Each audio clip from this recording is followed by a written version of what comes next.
Donc, en Suisse, aujourd'hui, on a des quotas pour ce qu'on appelle les États tiers. Donc, tout ce qui est hors Union européenne et IFTA. Donc, ça ne va rien changer, ou ça ne devrait pas changer pour les États tiers. Ensuite, pour les Européens, il y aura, je pense, une forme de quota.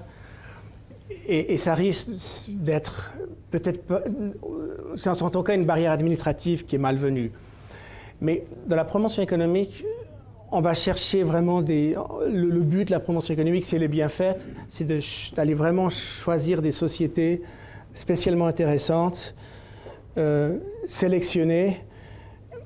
Et si on invite ces sociétés à venir, et non seulement on les invite, mais on les encourage, on les soutient pour qu'elles installent des filiales en Suisse, les chances qu'elles puissent avoir des permis de travail pour leurs employés, c'est pratiquement 100%.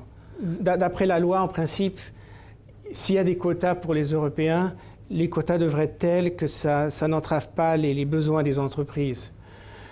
C'est clair que dans la pratique, ça peut être plus difficile. C'est une barrière administrative qu'on n'a pas aujourd'hui. Donc, en général, pour la Suisse, je pense que ce n'est pas positif. Pour la promotion économique, puisqu'on sélectionne tellement les sociétés, je pense que l'effet il est très réduit. Ça aurait été mieux de ne pas avoir les quotas, ça aurait été mieux même d'enlever les quotas pour les tiers États. Mais je ne pense pas que ce soit un grand problème. Et je me rappelle le jour de la votation, moi j'étais surpris. C'était dimanche, puis le dimanche soir, j'ai eu 15 coups de téléphone de sociétés qui étaient sur le point de venir et m'ont dit mais finalement on ne peut plus venir. Donc j'étais vraiment pas préparé tellement je ne m'attendais pas à mais finalement on a étudié à fond le sujet, on leur a fait un argumentaire et je suis sûr qu'on n'a perdu aucun projet avec ça.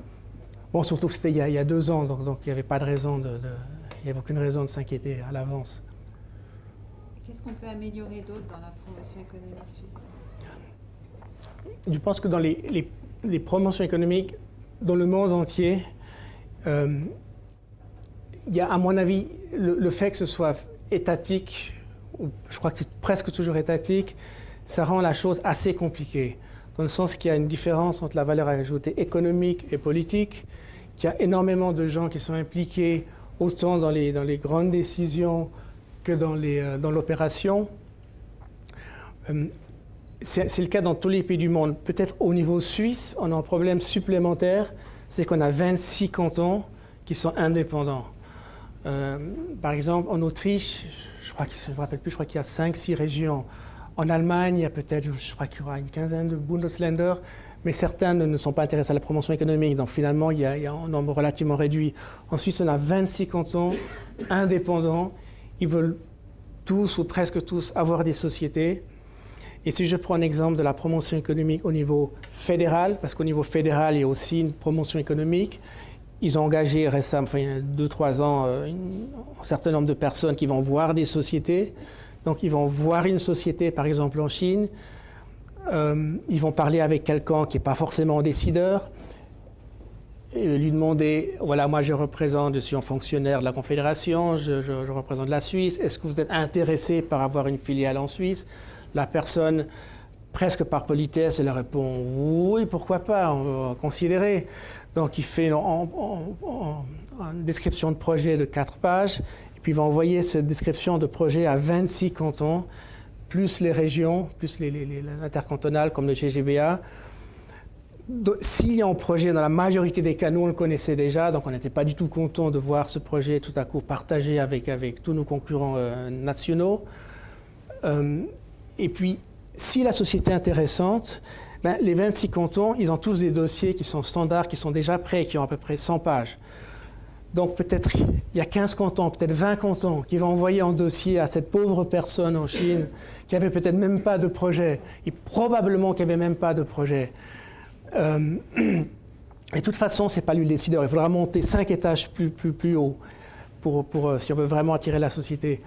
Autrement dit, il y a une concurrence interne en plus de la concurrence externe. De toute façon, interne, elle est toujours là, absolument. Même à l'intérieur du GGB, il y avait 6 cantons, puis les cantons sont en concurrence entre eux.